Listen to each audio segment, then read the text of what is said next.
तो सम्राट के हाथों में बिहार की कमान साफ तौर पर नजर आ रही है। कल ऑफिशियली वो सीएम ओहदे का हलफ भी ले लेंगे। आज विधायक दल की बैठक में उन्हें विधायक दल का लीडर चुन लिया गया है। निरंजन पोद्दार पॉलिटिकल एनालिस्ट हमारे साथ इस वक्त मौजूद हैं। सीधे उन्हीं का रुख करते हैं बातचीत के लिए। निरंजन पोद्दार साहब, आपका इस्तकबाल है सलाम टीवी में। चलिए, पहली मर्तबा बिहार में बीजेपी का सीएम बनने जा रहा है सम्राट चौधरी। बधाई के पात्र तो है ही, लेकिन बिहार की अगर हम जो चीजें हैं, बिहार को अगर हम नजदीक से देखें तो सम्राट चौधरी कितना फिट बैठते हैं एज अ सीएम बिहार के लिए? देखिए शबनम, निश्चित रूप से जिस तरीके से सम्राट चौधरी का हम पीछे इनका जो राजनीतिक इतिहास या इनका यूं कहें कि इनका जब हम राजनीतिक अतीत देखते हैं तो ये चीज हमें लगती है कि भारतीय जनता पार्टी में आने के बाद में जिस तरीके से उन्होंने भारतीय जनता पार्टी के साथ अपने आप का सामंजस्य बिठाया और कहीं ना कहीं पार्टी नेतृत्व के ऊपर अपना एक भरोसा और पार्टी नेतृत्व के मन में अपना एक विश्वास उन्होंने उत्पन्न करने का प्रयास करने में उन्होंने सफलता पाई। निश्चित रूप से ये उस चीज की वानगी है कि आज भारतीय जनता पार्टी जो उसका चिर परिचित, यानी कि भारतीय जनता पार्टी के अंदर एक चीज कही जाया करती थी कि भारतीय जनता पार्टी में किसी भी ओहदे को, किसी भी संवैधानिक पद के ऊपर भारतीय जनता पार्टी का जो मूल कैडर का जो व्यक्ति होता है उसको ही वहां पे अवसर प्राप्त होता है। लेकिन जिस तरीके से आसाम के अंदर हिमंता बिस्वा शर्मा और उसके बाद में अब बिहार के अंदर सम्राट चौधरी की ताजपोशी से कहीं ना कहीं भारतीय जनता पार्टी की जो बदलती हुई नीति और बदलती हुई जो रणनीति है, इन सारी चीजों ये अब इसके ऊपर मोहर लग रही है कि अब वो भारतीय जनता पार्टी जिसके बारे में कहा जाता था कि पार्टी विद डिफरेंस, अब कहीं ना कहीं ऐसा लगता है कि भारतीय जनता पार्टी विशुद्ध रूप से एक राजनीतिक पार्टी हो गई। उसके अंदर बात विचारधारा की करेंगे, उसके अंदर भारतीय जनता पार्टी के अंदर बात करेंगे, उसकी जो पौधशाला की बात करेंगे कि भाई उसके यहाँ जो पौधशाला से जो लोग आए हुए होते हैं, यानी कि जो उनकी अपनी विचारधारा से। निरंजन पोद्दार साहब, डिटेल में आपसे चर्चा करेंगे। हमारे नुमाइंदे प्रशांत झा हमारे साथ बिहार से लगातार बने हुए हैं, उनका रुख कर लेते हैं, फिर आपके पास में आऊंगे।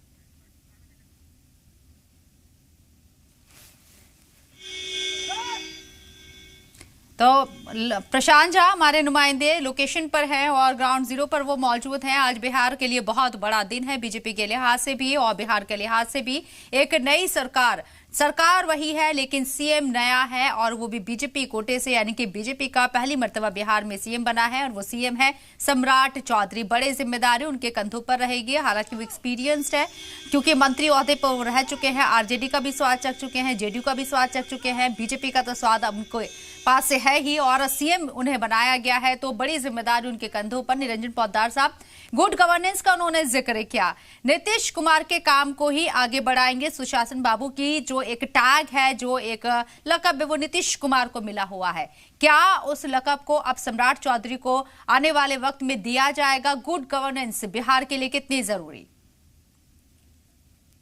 देखिए शबनम जी, निश्चित रूप से जिस तरीके से बिहार के अंदर कहीं ना कहीं सत्ता हस्तांतरण बोलेंगे, इसको सत्ता परिवर्तन नहीं बोल सकते, क्योंकि जिस तरीके से नीतीश कुमार जी ने पिछले 20 वर्षों से बिहार को समझ लीजिए उस एक बुरी परिस्थिति से निकाल करके और बिहार के अंदर जिस तरीके से सड़कों का निर्माण, जिस तरीके से पुलों का निर्माण, हाँ ये अलग बात है कि रह करके वहां जो पुल गिरने की या भ्रष्टाचार की जो चीजें हैं वो उजागर होती रही हैं, लेकिन बावजूद उसके कारखाना भी हमारे उत्तर बंगाल में लगा है।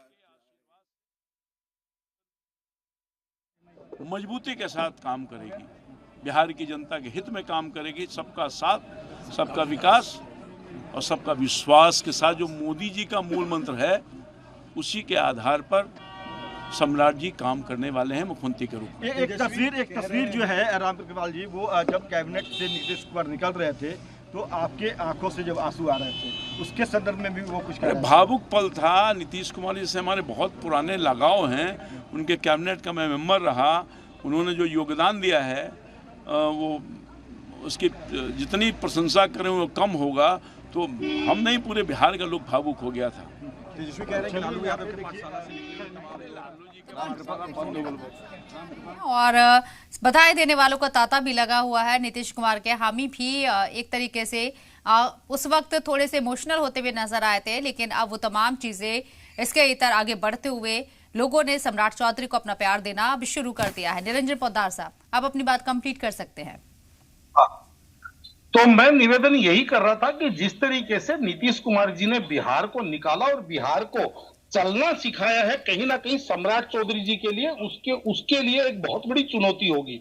चुनौती मैं इसलिए कह रहा हूं क्योंकि जिस तरीके से बिहार के अंदर भारतीय जनता पार्टी और जनता दल यूनाइटेड तथा भारतीय एनडीए का गठबंधन जिस तरीके से वहां पे शासन में है, तो पहली बात तो जो जनता दल यूनाइटेड की जो विरासत है, यूं कहें कि नीतीश कुमार जी की जो एक वहां पे समझ लीजिए जो विरासत है, उस विरासत को उसी तरीके से वो सहेज पाएंगे क्या जिस तरीके से वहां पे धर्मनिरपेक्षता नीतीश कुमार जी एक धर्मनिरपेक्ष चेहरे के रूप में भारत को दिखाई देते थे, क्या सम्राट चौधरी उसी तरीके से यानी कि सभी को दोनों आंख से देख पाएंगे क्या, कि एक ही आंख से एक चीज को देखेंगे। जैसे आमतौर पे भारतीय जनता पार्टी शासित प्रदेशों के अंदर भारतीय जनता पार्टी के ऊपर इल्जाम लगाया जाता, पहली बात। दूसरी बात, जनता दल यूनाइटेड के जो कार्यकर्ता, पोद्दार साहब इंटरप्ट करना चाहूंगी, प्रशांत हमारे नुमाइंदे जानकारी दे रही हैं।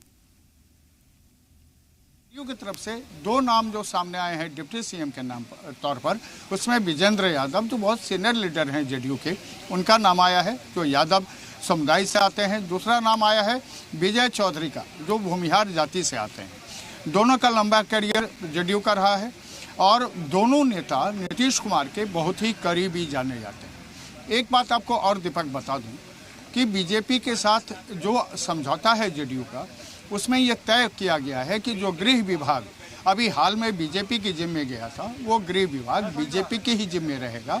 साथ में जो विधानसभा अध्यक्ष की कुर्सी है जो बीजेपी के हाथ में थी, वो अब यह माना जा रहा था कि वो जेडीयू के पास आ जाएगी, लेकिन उस पर भी सहमति बन गई है, वो बीजेपी के ही पास रहेगा। यानी जेडीयू और बीजेपी ये कोशिश कर रही है कि बिहार में नीतीश कुमार की जो 20 साल की एक लकीर है, उस लकीर पर ही चलने की तैयारी की है।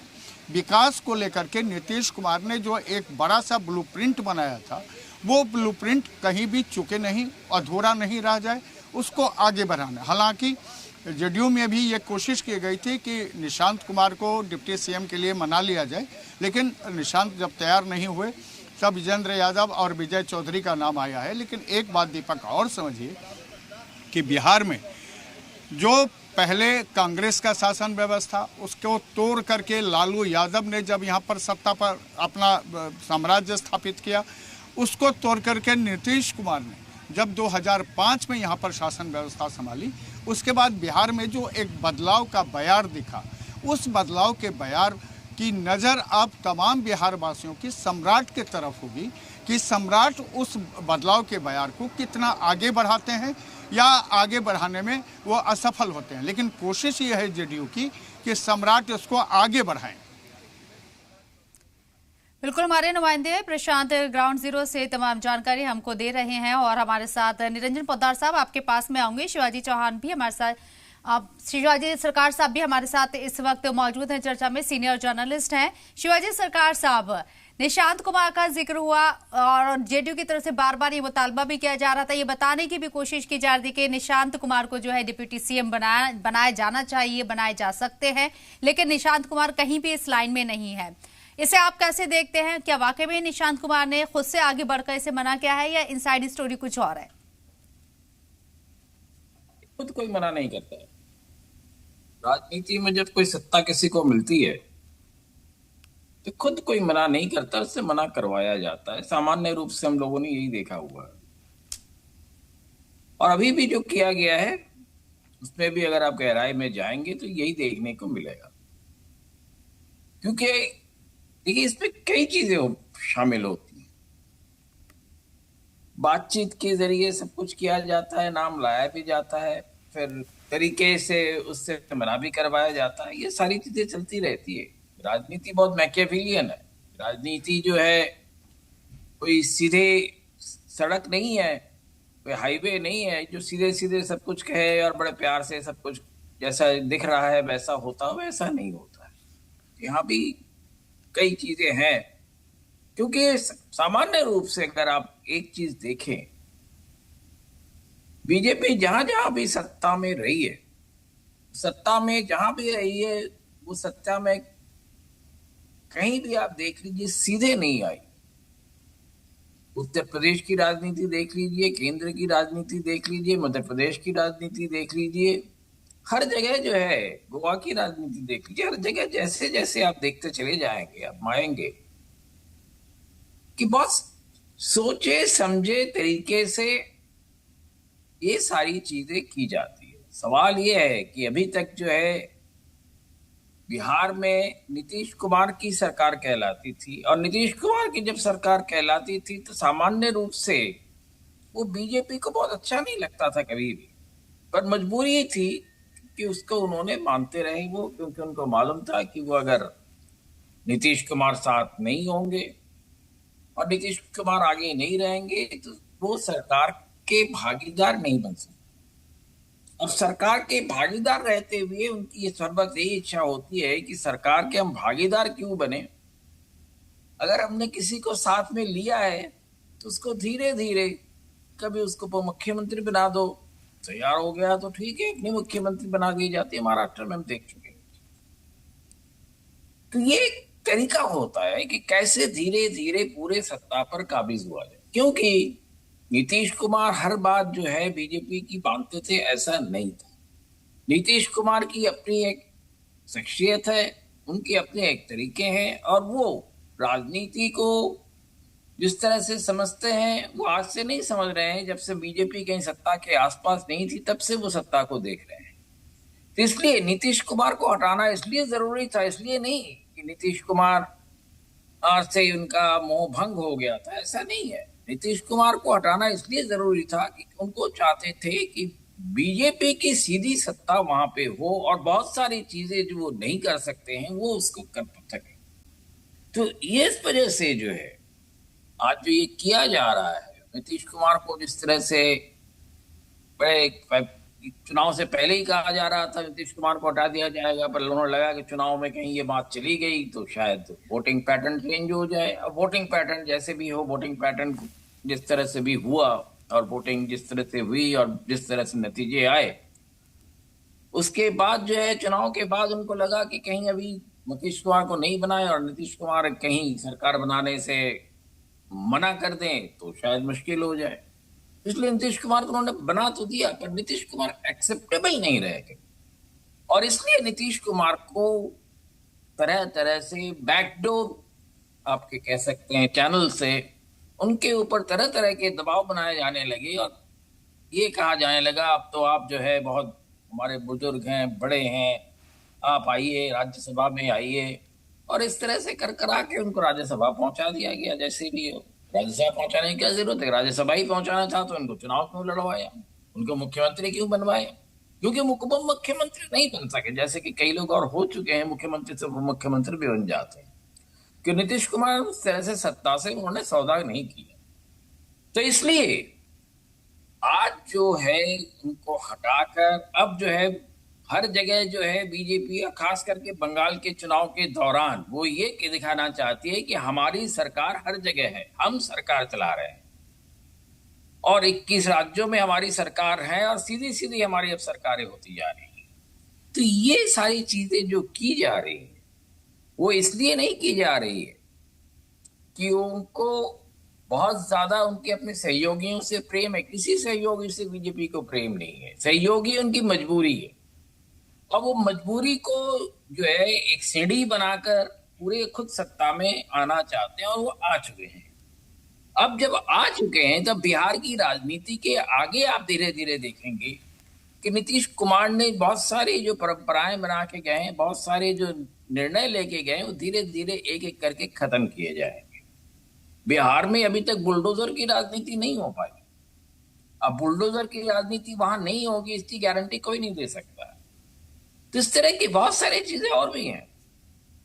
कैसे भी हो नीतीश कुमार जो है एक सबके साथ मिलकर सद्भाव बना के रखे, वो सद्भाव वहां रहेगा, एक सेकुलर लीडर की छवि रही है उनकी और उन्होंने इसके तहत काम भी किया है, आप ये कहना चाह रहे हो। और बीजेपी की खासकर सेकुलर छवि को अगर लेकर मैं कहूं तो जो अकलियतें हैं उनके ऊपर डाउट करती हैं और एक बड़ा जो वोट बैंक है वो इनसे दूर रहता है। इस वजह से इसकी तरफ शायद आप इशारा कर रहे हैं। निरंजन पोद्दार साहब, आपके पास में आऊंगी।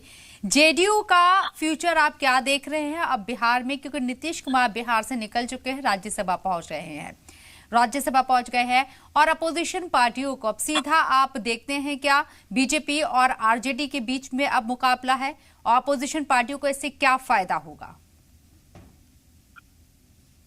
देखिए सबनम, आपको ये चीज समझनी चाहिए कि बिहार जो है वो राजनीतिक रूप से अगर देखेंगे तो एक भारत से अलग प्रकार की धरती मानी जाती है। क्योंकि आपने देखा होगा, चाहे हम कर्पूरी ठाकुर की बात करें, चाहे जयप्रकाश नारायण की बात करें, चाहे हम लोहिया की बात करें, ये जितने भी समाजवादी आंदोलन जो हुए हैं वो बिहार की धरती से हुए हैं। बल्कि आप यहाँ इसको यूं भी कह सकते हैं कि गांधी जी को अगर किसी ने गांधी बनाया तो बिहार की धरती ने बनाया। क्योंकि जिस तरीके से गांधी जी ने बिहार से आंदोलन शुरू किया था, उसके बाद में पूरे भारत में उनको समर्थन मिलता चला गया। तो कहीं ना कहीं भारतीय जनता पार्टी का बिहार को लेकर के ये एक नया प्रयोग है। अब ये प्रयोग बिहार का जनमानस कितना उस चीज को स्वीकार कर पाता है, या भारतीय जनता पार्टी कितना अपनी जो विचारधारा है या भारतीय जनता पार्टी की जो राजनीतिक संस्कृति है उसको वहां की जनता को समझा पाती है, यह आने वाला समय बताएगा। क्योंकि जिस तरीके से भारतीय जनता पार्टी ने पहली बार, क्योंकि वैसे तो देखेंगे तो बीच में अगर 2-3 सालों को छोड़ दे तो भारतीय जनता पार्टी लगातार नीतीश कुमार जी के साथ कंडक्टर सीट पे बैठ करके सत्ता चला रही थी। यानी कि सीधी बात में इसको यूं कह सकते हैं कि जो अच्छा होता है उसके अंदर वो अपनी भागीदारी दिखा सकती थी, और जिस चीज में कमियां रह गई उसके अंदर जो दोष है वो या कमी का जो पात्र है वो सीएम या जिसकी सरकार है नीतीश कुमार जी के ऊपर लिपापोती कर दी जाती थी।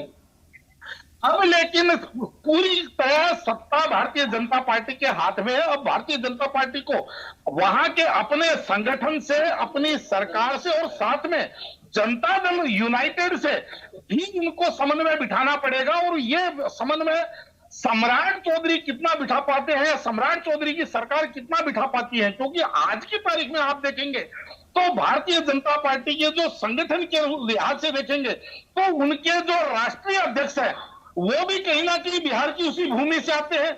और अगर हम ओहदे के रूप में देखें संगठन को लेकर के तो वो सम्राट चौधरी से काफी जूनियर माने जाते हैं, लेकिन अगर ओहदे के हिसाब से देखेंगे तो वो सम्राट चौधरी से काफी सीनियर है, क्योंकि राष्ट्रीय अध्यक्ष के पद पे। तो मेरा कहने का तात्पर्य ये है कि अभी ये सामंजस्य अगर इनके अंदर बना अब तो आप ये मान के चलिए कि आगे जाकर के इनके लिए सब कुछ चंगा ही चंगा है। लेकिन अगर कहीं ना वो जो राजनीति में जो एक खींचतान होती है, राजनीति में एक जो अंदर खाते जो वैमनस्य की जो राजनीति होती है, अगर उसने कहीं ना कहीं ये काम किया तो मेरे हिसाब से भारतीय जनता पार्टी का ये दाव उल्टा भी पड़ सकता है। और आने वाले भविष्य की राजनीति की बात करें तो निश्चित रूप से आप इस चीज को समझ के चलिए कि आज भी बेशक भारतीय जनता पार्टी के साथ पिछले 20 वर्षों से नीतीश कुमार गठबंधन में रहे हो, लेकिन उनका जो समाजवादी चेहरा है या उनके ऊपर जो समाजवादी छवि थी उसके ऊपर उन्होंने अभी तक कोई भी किसी प्रकार का डेंट नहीं होने दिया था। और दूसरी तरफ भारतीय जनता पार्टी जिस तरीके से आप समझते हैं कि एक आजकल जो ठोकों की राजनीति चल रही है या यूं कहें कि एक वर्ग के साथ दमन की राजनीति करती है, अगर उसी संस्कृति को अगर भारतीय जनता पार्टी ने बिहार में लागू किया तो अब ये देखने वाली बात है कि उसको नीतीश कुमार और नीतीश कुमार की पार्टी कितना स्वीकारोक्ति देती है। और जनता दल यूनाइटेड की बात करेंगे तो आप ये मान के चलिए कि जो भी क्षेत्रीय पार्टियां होती हैं वो केंद्रीय नेतृत्व के साथ होती है। अगर नीतीश कुमार जी अगर आज मान लीजिए इस चीज में सक्षम नहीं है कि वो अपनी पार्टी के पूर्णतः निर्णय ले पा रहे हो, क्योंकि मैं इस चीज को भी शबनम जी मान नहीं सकता कि नीतीश कुमार जी आज जो उनकी राजनीतिक कौशल हुआ करता था, जो उनके अंदर राजनीतिक निर्णय लेने की जो क्षमता थी, आज कहीं ना कहीं वो क्षमता उनकी पूर्ववत हो। उसके अंदर कहीं ना कहीं चाहे उसके अंदर उम्र का लिहाज मान लीजिए, चाहे स्वास्थ्य कारण मान लीजिए, आज मुझे ऐसा लगता है कि अगर उनके अंदर वो क्षमता होती तो शायद ये जो वहां पे सत्ता हस्तांतरण की जो परिणति है, ये परिणति शायद अपने परिणाम पे नहीं पहुंच पाती।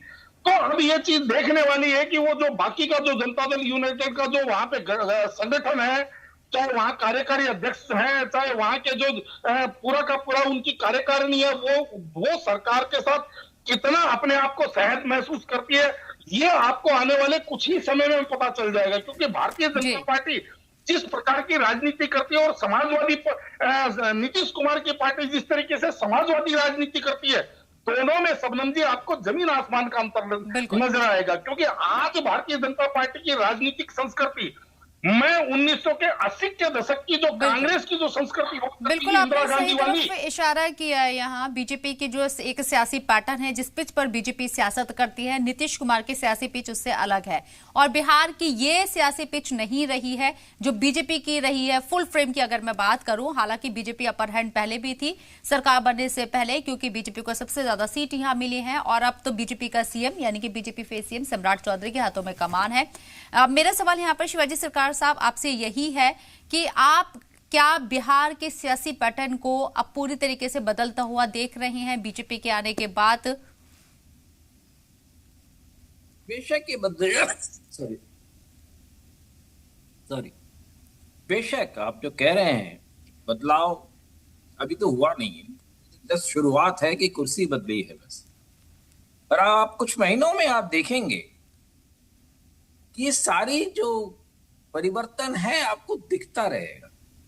ये बदलाव जो है आपको हर तरह से महसूस होगा। एक जो आज हम बदलाव केंद्र की राजनीति में देख रहे हैं, अब जिस तरह से चुनाव के दौरान, सारे राज्यों के चुनाव के दौरान जिस तरह से ये वुमेन्स रिजर्वेशन बिल आ जा रहा है, और उसका बड़ा अजीब सा नाम है, मेरे जुबान पे तो सीधे सीधे आता नहीं, क्या वंदन और क्या क्या चीजें हैं, नारी शक्ति वंदन अधिनियम। जी हाँ, अब मुझे समझ में नहीं आता इसमें नारी शक्ति बंधन इस तरह का नाम किसी कानून का देना, वो राजनीतिक स्लोगन तो हो सकता है, पर इसी कानून का नाम और भी कई कानूनों के नाम इस तरह से रखे गए हैं, तो वो निश्चित रूप से ही किसी भी कानून का जो नाम दिया जाता है उसकी जो अंतर्निहित जो काम होता है उसको लेके किया जाता है। अगर उसके रिजर्वेशन की बात है तो साफ साफ बताया जाता है उसको।